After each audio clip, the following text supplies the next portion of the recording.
ऋषभराजाच्या उपकाराचं देणं फेडण्याचा सण आज बहुसंख्य प्रगतशील शेती करणाऱ्या शेतकऱ्यांकडे कोणत्याही घटकाची आराध्य दैवत आहे बैल।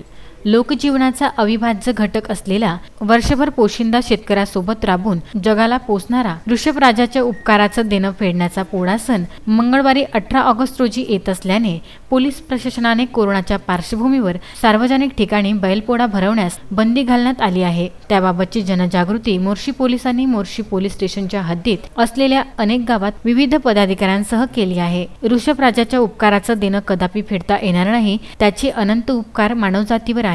त्याच्या उपकारातून उतराई होता यावं म्हणून दरवर्षी शेतकरी पोळा हा सण उत्साहात साजरा करीत असतो। संत महात्म्यांनी देखील मुक्या प्राण्यांवर प्रेम करा, त्यांची हत्या करू नका असे संदेश दिलेले आहेत। बैल आणि माणूस यांचा आदिम संबंध हा धार्मिक, पौराणिक आणि वास्तववादी स्वरूपाचा आहे।